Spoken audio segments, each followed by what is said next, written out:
Good afternoon. My name is Dorina Petrovsky, and I'm a postdoctoral fellow at the University of Pennsylvania and a member of the Gerontological Society of America's Emerging Scholar and Professional Organization, also known as ESPO, Webinar Task Force. Together with Dr. Kathleen Lee, the Junior Chair of the Webinar Task Force, we would like to welcome you to this webinar entitled Academic Job Market, What Every Early Professional Needs to Know.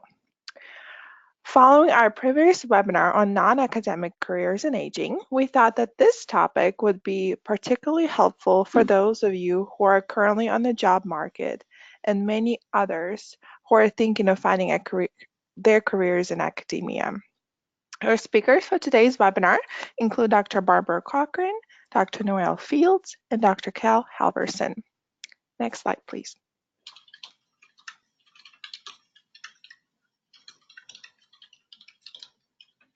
Before we begin the actual presentation, I wanted to go over some of the ESPO events at the GSA 2018 Annual Scientific Meeting.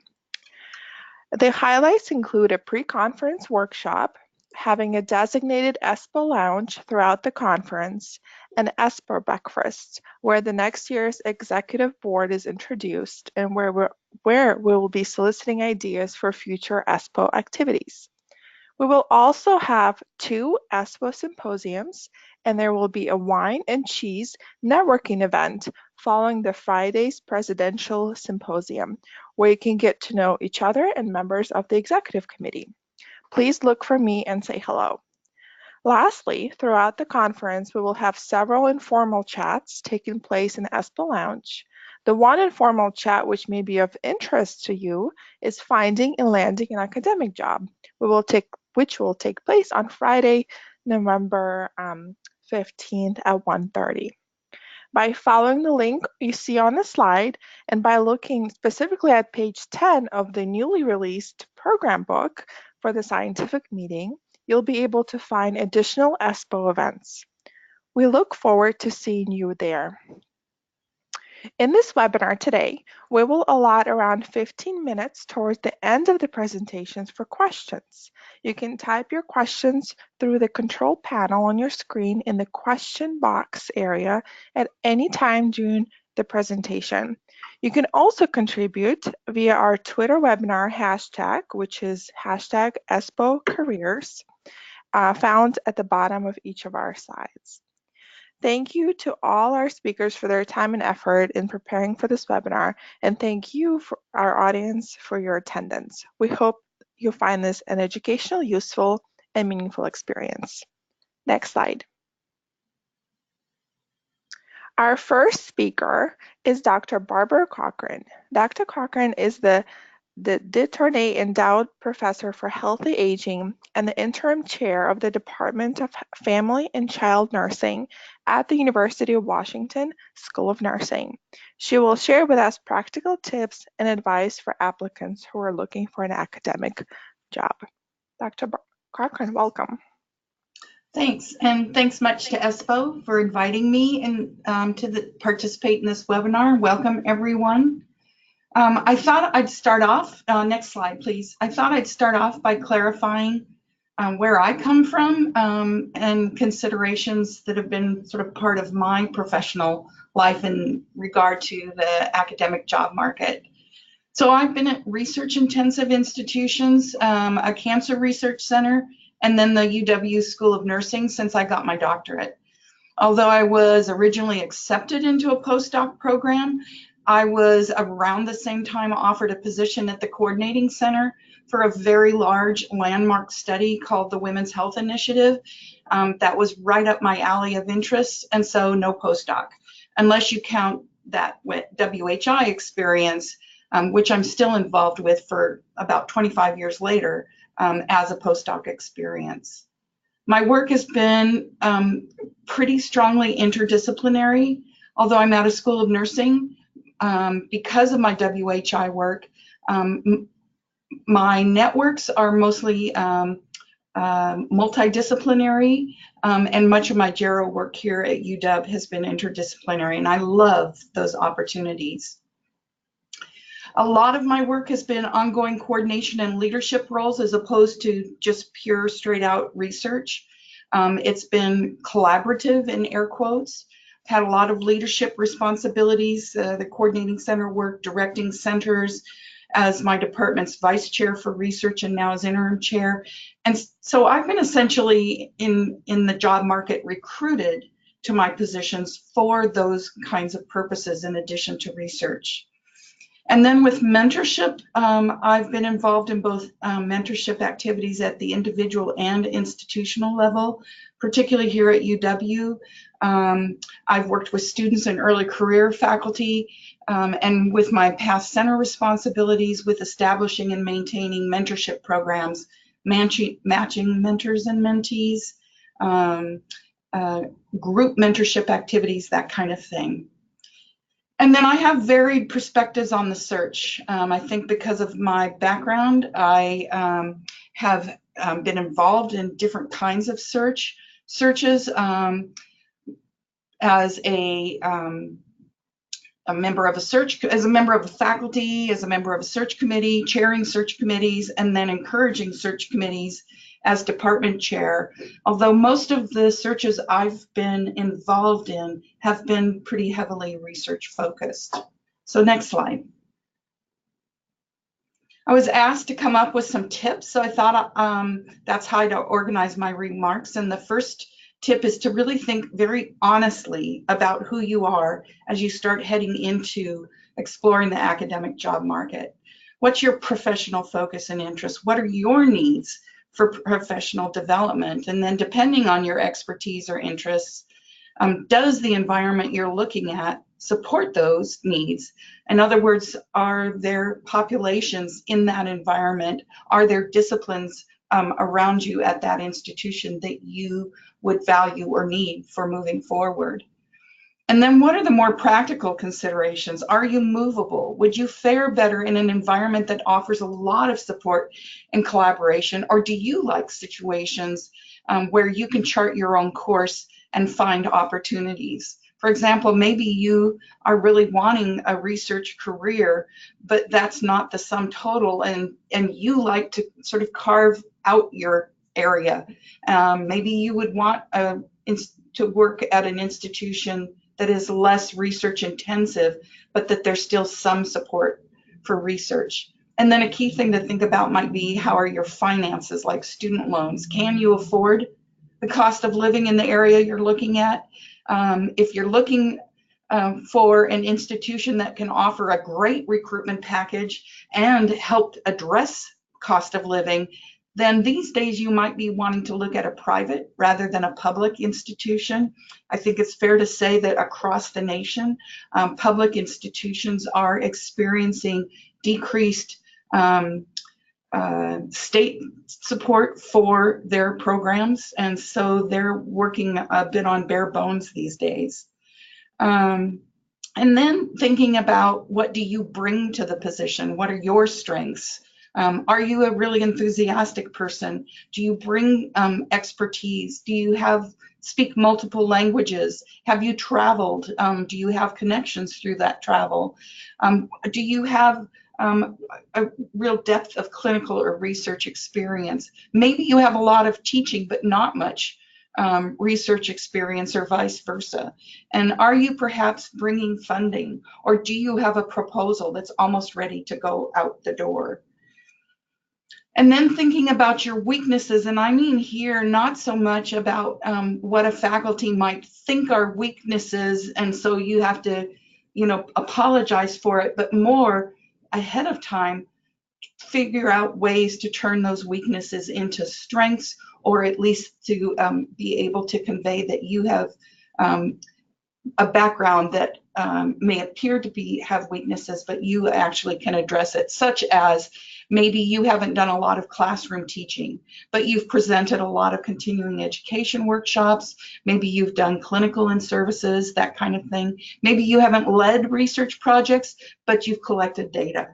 And then think about what kind of person you are. This is a key thing for me because, to be very honest, I'm quite an introvert. And so I'm not someone who would want to go to a position where I have to go out and forge my way. Instead, I like to sort of work, and I'm not sort of the extrovert that maybe some groups might be looking for. So just think about what kind of person you are, and to some extent for the search and the interview process and that kind of thing, if you're an introvert like me, sort of gird yourself to kind of go out of yourself, at least for just that short amount of time, because it can be exhausting. And during the interview process, you'll want to have some time to sort of regroup and debrief. Next slide. So one thing that I think about is making the rounds early. And by making the rounds, I'm talking about check into the Chronicle of Higher Education. From my experience, and others may have other experiences, that publication is key. They're on the web, and you can, and their job board is available for free, I think, for at least a month. And then you have to have a subscription to get to see job postings that have been up for more than a month. But most institutions require posting in the Chronicle of Higher Education, in addition to wherever else they might post their searches. And so if you're starting to look at what's possible and what's available, I check out the Chronicle of Higher Education. I'd also take a look at the institution's web pages and know that not all institutions have their job, like for example, if you were interested in a position here at the School of Nursing at UW, it might not be on our School of Nursing pages. The jobs might be on their employment hiring pages, and you'd have to search. But I take a look, because that's going to give you a hint of what's available. Most institutions require jobs to be posted as long as they're open. And then a key thing, and this is why I say early, is make some personal connections. I'd get out to the conferences. GSA is a really important one, and schedule some one-on-ones ahead of time, even a year or two ahead of time. If there's institutions, if there's universities you're particularly interested in, see if there's somebody you can connect with just to find out more about them and have them know you, because perhaps they're not advertising for a position just that moment, but they might be thinking about things, and that connection with you can almost help them guide some of what they might put into that job posting. And you might find, if things go well on that one-on-one, that they even give you a heads up when a position is posted. If a position is posted, I'd contact the search committee chair, in part to find out if they're going to have anybody at a conference that might be accessible for you. You could have a phone conversation, and I think you'll get some good input. Just keep in mind that they may be pretty busy, but that kind of phone connection would be good. And then contact others at the institution where you're thinking of to see if they can give you some background or even deep background. One of the things you're going to hear is sometimes institutions have a job posting, but they actually have in mind someone they want for that position. That's not the way things are supposed to work, and it's certainly here at a public institution that's pretty verboten, but you can get some hints about that if you make some of those personal connections. And then I would definitely, as you're going to start making those rounds, contact people you'd want to list as references and provide them with some structure. I've had doctoral students who've sent me a table of who they're applying to, what the deadline is, what they're requiring from a reference, and what kinds of things they're wanting me in my letter of reference to emphasize. That has been just invaluable, because as I try to fit in providing letters of references and getting back to people, I really need those timelines and deadlines. So next slide. I would also really, really carefully consider the match. If you are interested in research primarily, then I would look at a more research intensive institution. If you don't have a lot of research, or you're thinking that you really want to get into academia, then I would focus on a more teaching intensive university. That consideration is key. We're dealing with this right now in the School of Nursing because a research intensive institution is still going to have often some teaching requirements, and you want to be at an institution that is going to support your research and not require so much teaching as maybe a teaching institution where the teaching load can be quite heavy, and even if you're wanting to do a lot of research, there's not time to do that. Think about the focus of the position that's advertised, what's identified as the content area, what does the job posting say are specific experiences and expectations that they have. It's kind of disconcerting for me when we've done searches and there's a job posting that says specifically what area we're looking for, and then I get people from all kinds of different areas. It's almost like they've blasted every job position with their CV, and it's frustrating, and it doesn't go very far at all. And what's really helpful is when you contact the search committee chair, or when you send in your cover letter and CV to address your experience and expectations specific to that position focus. I'd also think about, as I said, that not all is written about what the emphasis for the position in the school is. Sometimes issues related to science, and you can get some of this on the website, but you can also get it from talking with people. Maybe their focus is more clinical service oriented.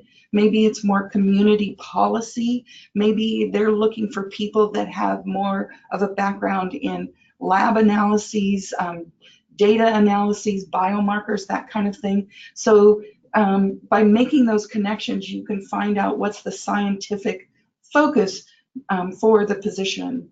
And then what are some areas of emphasis in terms of approaches? Maybe they're really looking for somebody who has interdisciplinary experience, who has experience with intervention studies, maybe someone who can who is addressing issues of diversity and equity in their research. When I came from the research center back over here to UW, I was specifically asked about, what's my experience with doing outcomes research? And at least I was able to say, oh, lots. So think about the approach that they're looking for. And then think about your fit versus their breadth. This gets back to some of the other points that I've made, but do they have sufficient breadth to accommodate what you bring? And do they have sufficient breadth to address what you would like in a position? So it's really fit. It's not just trying to convince them to hire you. You need to think about if this is a place you want to be at. Okay, next slide. I would also ahead of time prepare a lot of drop-in what I call blurbs. Prepare some information about your research and interests. Have a 1-sentence elevator talk, a 3-minute one, a 5-minute one. Those drop-in blurbs can be done verbally. You can take them and drop them into a cover letter, because you definitely want your cover letter to look like you are targeting their position, and that it's not a generic one that you send out to everyone. Have some blurbs that address your program of research, your experiences, your future plans, and what you're looking for. And don't forget, when you talk about your future plans, to get somewhat specific about your plans for funding. That is very key for a research-intensive institution. They want to know that you've got some thoughts and plans about not just the fundability of your topic, but what's your next step. What is your teaching philosophy? And so that's another drop-in blurb. What's your familiarity with various approaches? You probably know that some of the new innovations are flipping the classroom, distance learning, hybrid learning, simulation. So what are your experiences with those kinds of approaches? What have you taught and what can you teach? And as I said, feel free, if you haven't done classroom teaching, to bring in your other kinds of presentation experiences. And then prepare some drop-in blurbs that offer a cohesive statement about your journey, your professional journey. And even if some things have been kind of haphazard, try to create some linkages so that it looks like you've got a very planned journey in your approach and things connect. And one interesting finding with one activity or study has led you on the next step of your journey. Next slide. And then I would think of interviewing as a many-splendored thing. So remember those early connections when you go in for interviews and try to reestablish those. Sometimes you are going to be asked to have a more formal phone or online interview first. I have to say we're thinking about that a lot more as our budgets are dwindling, and so we're thinking how much money do we have to bring people in, and so we'll start the process with phone or online interviews. Ask the search committee and the chair or others what are their preferences and expectations for a job talk. They'll guide you, and it will depend on whether you're doing more of a research intensive or a teaching intensive or searching for that kind of position. Are they wanting you to do a straight up research presentation? Are they wanting you to do a bit of that, but also a bit about your journey and your experience? Are they wanting you to include your plans and your goals? And again, if it's a research position, they're gonna love to hear that you've got some plans for writing for funds. And then take a look at the what they have and ask them about what their usual itinerary is.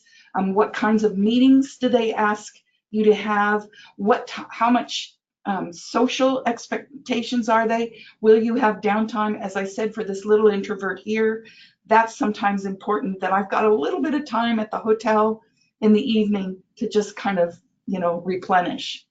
And then another thing that I think would bode well, would show your interest, is to ask if you can request meetings. Perhaps there's a researcher at that institution who's doing work that you particularly value or you would want to connect with if you had a faculty position there. See if it's at all possible to request a meeting. I did that with my first position here at UW, and it was really invaluable to make those connections, and kind of helped fill in some holes in my itinerary that I think the search committee valued, because they are always scrambling to try and get the important people scheduled. As you are getting that itinerary set up, it would be important to go onto the web and take a look at who these people are so that you can make a valuable connection when you're meeting with them. And then the other thing about re-interviewing is to just keep in mind that follow-up can really take a while. So if you haven't heard from them, it does not mean they're not interested. Sometimes there are processes, maybe they can't get back to you until they've done their other interviews. Sometimes it's been taken a while for them to schedule the interviews. So I would be patient, fine to check in with the search committee chair, but it would be important to know that follow-up can take a while. With my position at the research center, because I had this postdoc in the wings and they were taking forever, I sort of said, I've really got to know, because I have to start this postdoc if this position isn't going to go through. And that helped grease the wheels. But quite a lot of time had passed from when I first did my interviews to that point. Next slide. And then I'd like to just finish up with a sort of a practical tips potpourri. I would think about considering your experience and strengths as facts, but not bragging rights. Gets a little bit sensitive here, but I can tell you that when we've had some people interview, and maybe these are more senior people, but also junior people, who they thought they were just the hot person and the bee's knees. If they come in with an attitude about that, it can turn some people off, and that shouldn't detract from the strengths that a person brings, but it does. Think also about tooting your own horn while giving credit to the members of your team. So we've had the experience where somebody has gone overboard giving credit, and then the search committee was left with saying, well, how much was this person really involved? But we've also had the experience of somebody claiming credit for everything and thinking, but this sounds like a big team effort, so what was going on? Tell your stories and create linkages. I mentioned that sort of journey and having a cohesive story. Also, because I see this in more early career faculty who are not quite sure of their position, avoid externalizing or laying blame about past issues such as gaps or that kind of thing. Happens to everyone, but what's good is to sort of address how you dealt with the gap, not whose fault it was. And then really prepare ahead of time. Come prepared to ask some questions. Come prepared to answer some tough questions so that you've got your talking points and your scripts ahead of time. That can be really key. And a disappointing experience for a search committee is when they say, do you have any questions? And the candidate says, no, I think you've just answered about everything. Or the questions are focused on vacation time or salary or something like that. Search committee usually can't deal with those sorts of issues. So think about some good questions that you can ask. And then convey, and when you're asked tough questions, assume that there's interest, curiosity, and enthusiasm about it. So convey that interest and curiosity. Don't be defensive, but also assume that they're interested and curious and that they're not trying to bait you or anything like that. And I think that might be it. Thank you, Dr. Cochran. Our next speaker is Dr. Noelle Fields. She's an assistant professor at the School of Social Work at the University of Texas at Arlington. Welcome, Dr. Fields. Hi, everyone. Thank you so much for the opportunity to be here today.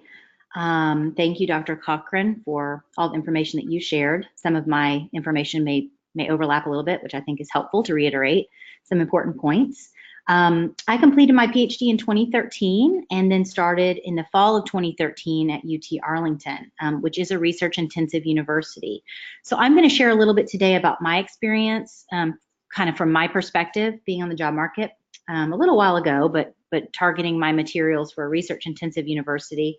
And I'll also share my experience having been on the other side as a member of our search committee last year. So I put in my title, Every Word Counts, just to emphasize that it's really important to thoughtfully consider every piece of your application puzzle. Each piece is important, and it's always important to check and double check for errors, and also to be very open to feedback from your mentors, feedback from your peers that you trust. That's very critical. Next slide, please. So overall, what to emphasize in your application materials? These are just some kind of highlights. So the first is kind of how you fit with the position. I think it's important to look at what specialty area is in the ad, what specialty areas might be mentioned on the website for not only the university, but also for your unit that you're applying to. Look at the priorities of the university.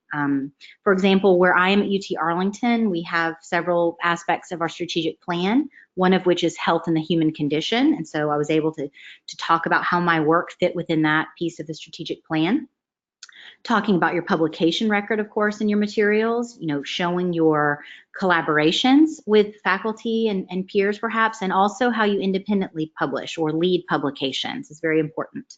Of course, in your research plans, you want to show a strong research trajectory. We want to see that you're specific and you're focused, and think about where are you going. So not just about what you've done, but what are your plans for the future. Thinking about ways that you can be innovative and also, be feasible. So, not over-promising what you're going to be able to do. Thinking about funding, both ways that you funded your work in the past or the ways that you maybe have worked on grants with other faculty, and also grants that you're going to be applying for.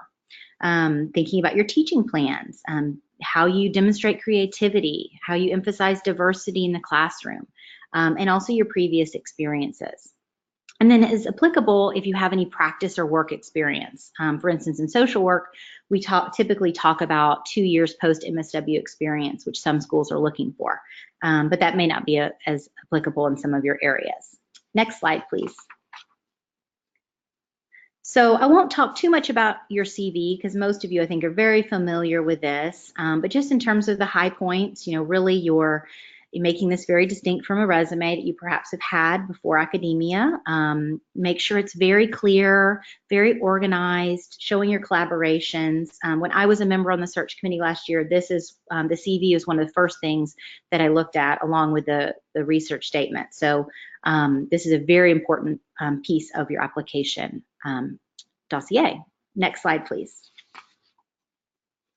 Again, your CV the formatting may vary from field to field. So I think it's really important to look at your mentors as examples. Look at people that maybe at your school are on the tenure track, so you can sort of see recent CVs. If you can, look at the CVs of folks at the schools where you're applying to sort of see kind of how people are sort of laying things out. And of course, have people provide you feedback is so important. Next slide, please. So cover letters, you really need to think about tailoring these to each university. The cover letter is not a throwaway. It is one of, in my experience, one of the most important pieces along with your CV that someone's going to look at first. And so you really want to think about how you fit within that university. Again, looking at their strategic plans, looking at perhaps strategic plans for your individual unit, figuring out where you fit. Highlighting your independent scholarship as well as your collaborations with faculty. So while it's wonderful and all of us publish with lots of colleagues and mentors, we want to also show how we're independent as scholars and how we're moving toward independence and leadership in our research agendas. Be sure and highlight who you are as a researcher. Are you a quantitative or qualitative methodologist? Do you use mixed methods? Be sure and highlight the funding again. Where are you going? How did your dissertation set the stage for your future work? It's typical to talk a little bit who you are as a teacher, even briefly, maybe even including a sentence about your average student evaluations, particularly if those are very strong. And then practice experience, again, is applicable. Next slide, please. So in terms of just some nuts and bolts formatting, remember that you're writing to the search chair in the committee. Be sure you double check the spelling of contact names and titles. Generally, your cover letter is not any more than 2 pages, but you can also talk to your mentors in your particular field about standard length. The tone is very important, of course, being professional, but be confident, be enthusiastic, be collegial in how you're presenting yourself.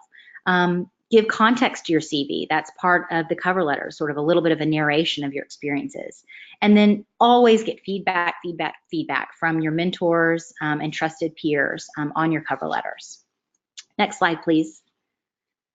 The typical format includes these sort of 6 aspects. Again, it may be different in your particular discipline, but this is just a kind of nice outline for you to think about the things that you should include in your cover letter. Really, again, use action verbs. That you don't want to bore people as much as possible. Be excited, be creative about who you are and what you're presenting and what you offer. And of course, always remember to sign your letter. Next slide, please. In terms of the research statement, you really are wanting to think about, what problem are you trying to address? So in social work, we typically think about what social problem is your work trying to address. And so you're really trying to make a clear statement about, what impact you're trying to make. Highlighting your research methodologies and approaches, thinking about your progress to date. So summaries of, of how many articles, the funding you've had, the significance of your work, how is it unique? Thinking about how your work is going to lead to future funding. And then, of course, very important, how your research agenda will fit in with the agenda of the unit or the department and the university where you're applying. So thinking about centers for excellence, perhaps, at those universities. Again, looking at strategic plans, looking at ways to innovatively collaborate with other disciplines are some tips that I would have for you all. Next slide, please. Again, thinking about your research statement, being able to talk about why you're interested in this type of research. If you're, hopefully passionate about your research, being able to convey that, but also demonstrate focus. really thinking about moving beyond your dissertation, we want to know where you've been, but also where you're going, because that's what people are looking to hire, for the future. Why is your work compelling? Again, talking about potential for funding, not only your work's potential, but also funding mechanisms that you would apply for. Showing how you're innovative and or interdisciplinary, I think, is very important these days. And then if there's any potential to incorporate your research into the classroom, I think that's a very creative way to tie your research to your teaching. Next slide, please. A little bit about teaching statement, really being able to articulate your teaching philosophy and how your experiences in the classroom are going to inform how you're going to be a teacher at the university level as a faculty member. Thinking about your specific teaching interests, be sure and look at the school, at the unit, department, what they have. I think it's really important if you're teaching in a specialty area that you're able to convey that you can teach specialized courses. And then talking a little about your teaching style and what you do in the classroom. Be very specific about the strategies and techniques that you use. Next slide, please. This is a little bit more about the teaching statement in terms of the things that you do to promote student learning. We all know that there are different types of learning, different types of students, and so you want to really be able to highlight the different ways that you are committed to diversity in the classroom, not only in learning, but also in the different types of students that may be at that particular university. Thinking about what distinguishes your approach to teaching from other people. And again, being very, I think, thoughtful about how you would incorporate or how you have incorporated diversity into your courses in the past, and how you recognize and support diversity among your students. So that's the end of my portion. Thanks so much. Thank you, Dr. Fields. Our third speaker today is Dr. Cal Halverson, who just started his career as an assistant professor at the Boston College School of Social Work. Welcome, Dr. Halverson. Thank you. Thanks to ESPO for the invitation, as well as to Drs. Cochran and Fields. Before I get started, I just want to say that I just went through this myself. I graduated in May of 2018 with my PhD in social work. And so I can talk about what this was like just within this very past year. I am not able to speak from the school's perspective, but what I am able to do is to contribute to hopefully to how you're thinking about approaching the job market in the next year or so. So next slide. And so most of my time will be spent on how you're preparing for your application. So it's going to complement a lot of what was just said, especially with Dr. Fields. And I'll spend some of my time on the application process itself, interviewing, negotiating, and some other items to consider. Next slide. But the first thing to understand, and that needs to be said, is this is stressful. Somebody made this very clear to me at the beginning, which was helpful, so I didn't feel alone.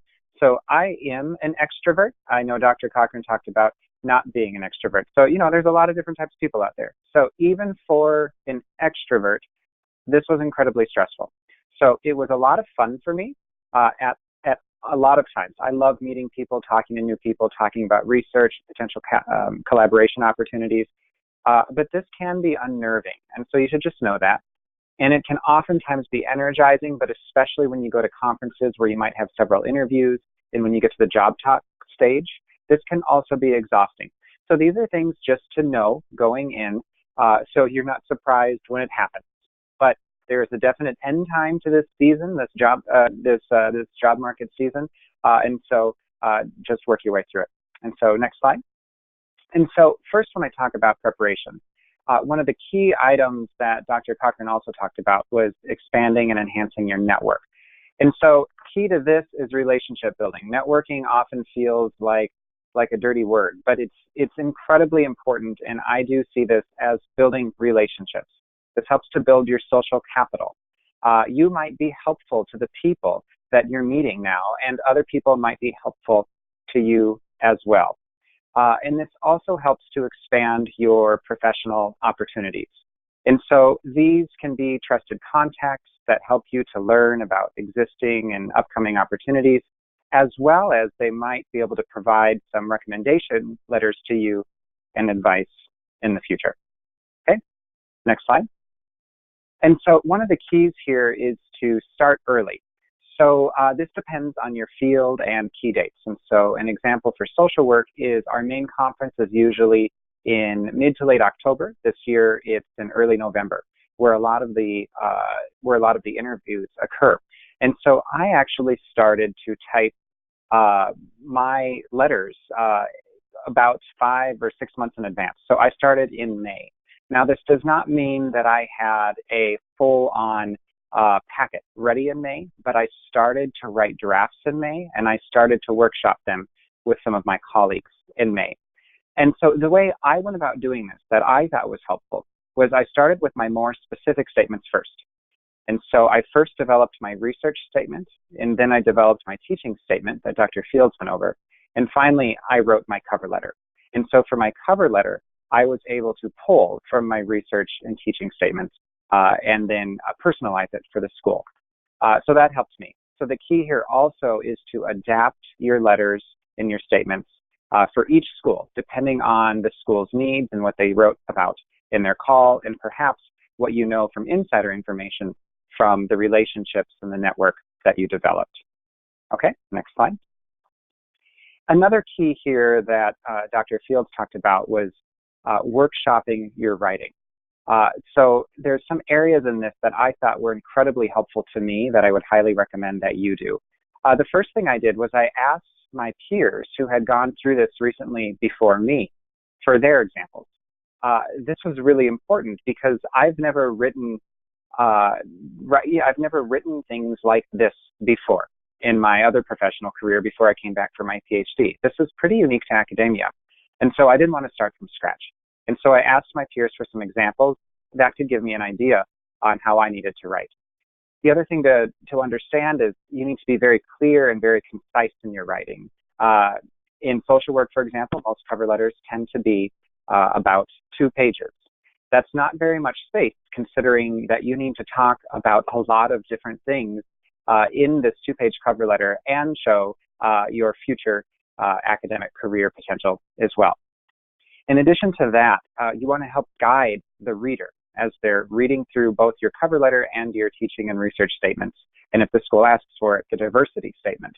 So I did include headings, not too many, but I included headings in my letters, and I also included plenty of white space. So one thing to see here is that sometimes you want to pack so much stuff into this letter that you end up reducing the font size to 9 or 10, and you have half-inch margins, and there's barely any white space, and it ends up looking, for example, like an NIH grant proposal. And that's not what you should do here. Make this easy for them to read, help to guide them through with your headings. White space really does help people to better understand what is in the paper. And finally, have others review your writing once you're done and be accepting of the feedback.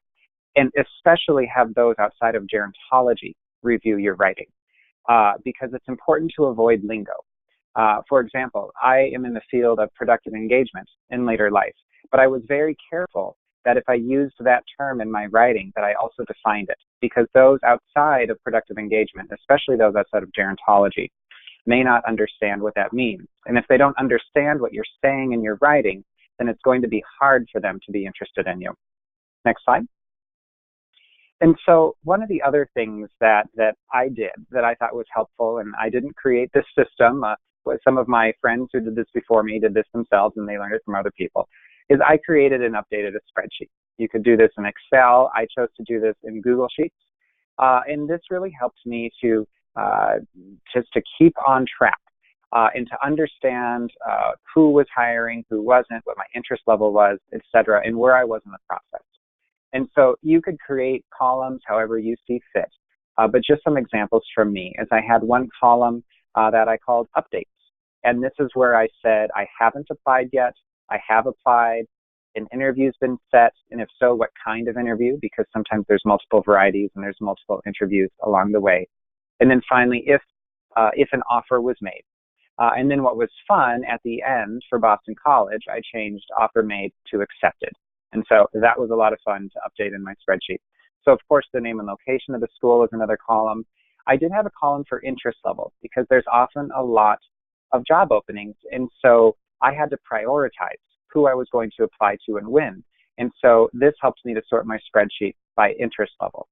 I also had very important columns for one, the specific requirements for the application for this job, as well as a column for key dates and key contacts in case I did have a question and I would know who to reach out to quickly. Different schools are going to ask for similar things, but each school often has a very unique requirement that they're asking about in their cover letter or something they want you to touch on.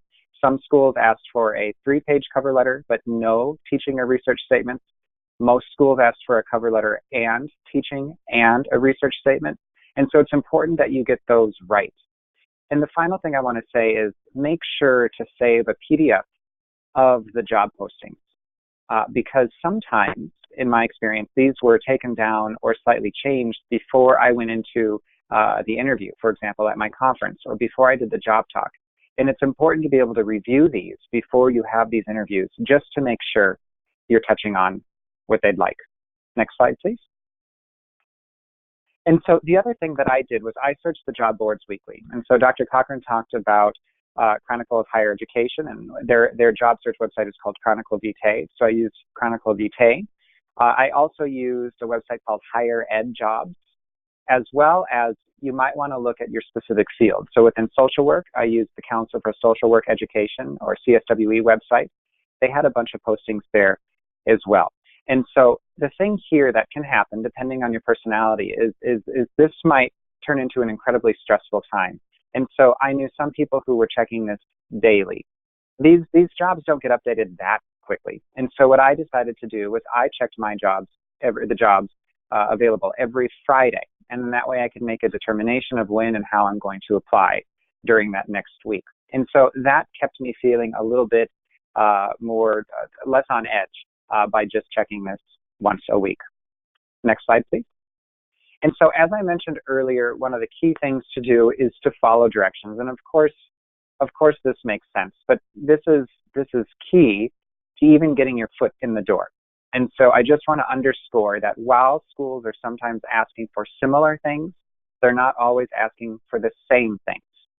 So triple or quadruple check what it is that they're asking you to do and make sure that you do it. And then to utilize the network and the relationships that you've built. Some schools I applied to, for example, I didn't really know anyone, so I didn't do step 2 here. But for those schools that I did know someone and that I trusted them and that I knew that they thought that I might be a good candidate, I reached out to them after I applied. And so what I did was first, I followed all of the application directions. So that is important. I did what the school asked me to do. And then I forwarded my application to my trusted contacts at specific institutions, just to let them know I had applied so they weren't surprised, especially if they work in my field and the search committee might go to them and ask, what do you think about Cal? I didn't want them to be surprised. And then after you submit the application, this is when it can get to start to feel uncomfortable because it's a waiting game. And sometimes you feel like you wait forever, and that's just part of this. But eventually, someone hopefully will reach out to you and ask for an interview. And so that is the next slide. And so again, I'm covering these sections pretty quickly. Next slide, please. So I'm covering these sections pretty quickly. But during the interviews, I can tell you in my experience at the CSWE conference, where there were several interviews in a row. So it can be pretty stressful. So the number one thing that I just reminded myself to do was to breathe, okay? You just got to breathe. And then be your best professional self. And the reason I say this is they want to know you as a person and your personality. You are a future colleague. So yes, they want to know that you are a great researcher if you're going to a research-intensive school. Yes, they want to know if you're a great teacher. But they also just want to see you as a person. And so you got to be your best professional self. And then one thing that I did before every interview is I did homework on the school and the university as well as those who I was interviewing with. Sometimes I was able to pull this information out during the interview just to make some more personal contact and to show that I had done my homework. And like Dr. Cochran said, I was able to tell a brief story about my past, current, and future work to show a career arc of how I want to go in both my research and teaching, to show those who are interviewing me that I have really thought about this and that I'm serious about this. And then finally, again, just to show them that you'll be a good colleague. So they will be working with you if they hire you. And so this is an organization. In academia, you're working in an organization just like if you worked at a nonprofit or a public or a for-profit organization. And so you're working with other people, and if they hire you, they want to make sure you're going to be a good colleague. So show them that. Next slide, please. And so this is one of my final slides, a negotiation. This is uncomfortable. I've never been a good negotiator. And so what I did was I got advice from my advisors. I talked with the dean at my school because she has been involved in a lot of negotiations from both sides, as well as trusted peers who have done this before. And so I just want to be clear, this is nerve-wracking, and that's completely normal, but get a lot of advice. And this article I put on here, I just wanted you to see from the Harvard Business Review. This spoke to a lot of the issues that came up when I was on the market and when I was negotiating, and it's very helpful. And so it's not specific to the academic job market, but I did want to make sure that you saw that. It was helpful to me. Next slide. And so for my final slide, I just wanted to say to keep in mind that schools are likely to interview more than you. And they have very specific priorities and needs that you may not know about. The call for applicants only has so much information in it, and there might be some inside information that you don't know. So this is important to understand. And so you can show your expertise in a specific field, but also show that you can maybe cover a variety of topics. There's going to be more applicants than openings. This is true pretty much everywhere you're applying, so there is a lot of competition out there. And then, once offers are made, it's okay to be honest and ask for a reasonable, and I want to be specific here, reasonable amount of time to consider the offers. So for me, for example, depending on the school and the time an offer was made, I would ask somewhere between a few days, maximum 2 weeks to consider. And I was very clear with the schools that I was seriously considering the offer, because if I wasn't, I would not have applied to begin with. And so I was honest with the schools, because what's very important at this stage is not to burn any bridges. These are going to be your future colleagues, whether or not you're working at their school or somewhere else. And finally, celebrate when an offer is made. You've worked really hard to get here, and you deserve to celebrate. And so that was quick, but that's all I have. So back to you. Thank you so much for sharing wonderful and useful information. This is Kathy Lee, the Junior Chair for the ESPO Webinar Task Force team. I would like to ask our presenters a couple of questions that we got during and prior to the webinar. So first question is, during a job talk and interview, could you give some examples of good questions that you have heard or asked?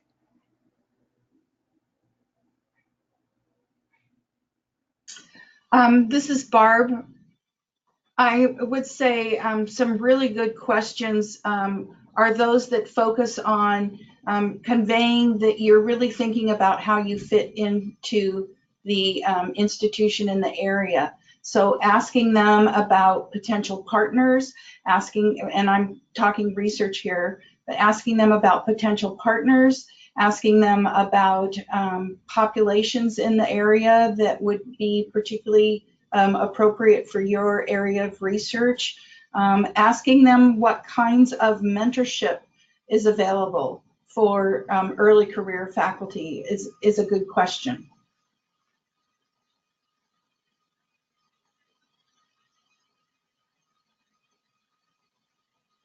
Okay, so then I want to give you guys one more question. Can you share how we can address the teaching statement when we don't have teaching experience?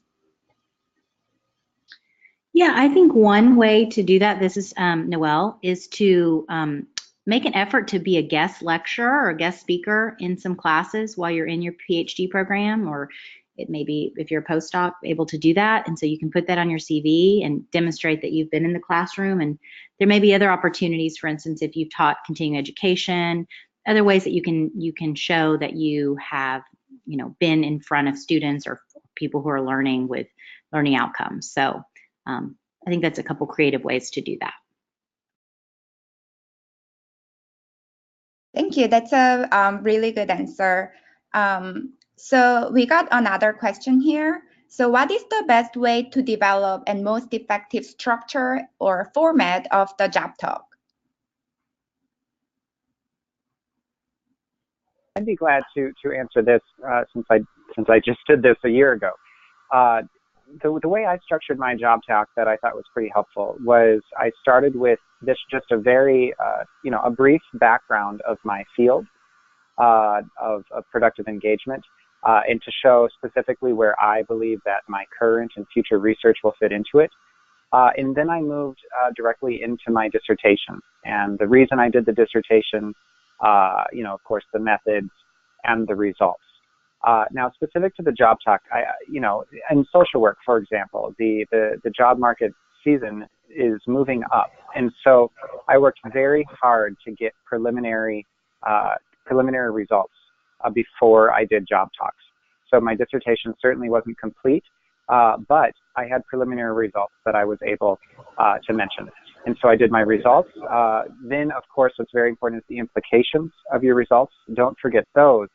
And then finally, I tried to situate my dissertation in the broader idea of my research arc for my career, to show that this is only one tiny part of what I plan to do for the rest of my career. And I gave some examples of how I might do that, as well as specific examples of what I might pursue at the different schools where I was having a job talk. So I tried to personalize it.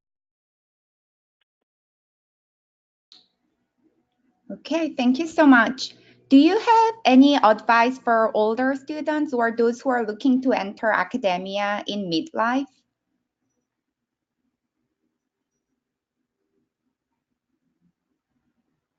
This is Cal again. One thing I would say, and I can only speak to social work, but one thing that is valued in social work, since we are training future social workers, whether that is at the bachelor's level or the master's level, is what is valued is experience. And so, especially if you've had a career before going back to school for your PhD, you can tap into that experience during the job talk, while you're interviewing, to show that you've done this before, and that you would be an excellent teacher because you've done this before. And so that's just one idea.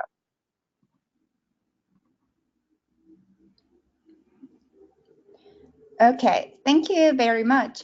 Due to the limited time, it will be the last question for our presenters. Could the panel discuss about what makes a good job market paper? Or can you give more specifics about what has made applicants more successful, such as funding history, number of types of publications? This is Noelle. I think one of the most important things is to be authentic and to really do your homework on the schools that you're applying to. So really thinking about with each application, how you would best fit within that university and that school or department is very critical, so that you show you're serious and that you're very interested in each school. That's very apparent when you're a search committee member, as to how thoughtfully someone prepared their materials and tailored them to our position posting.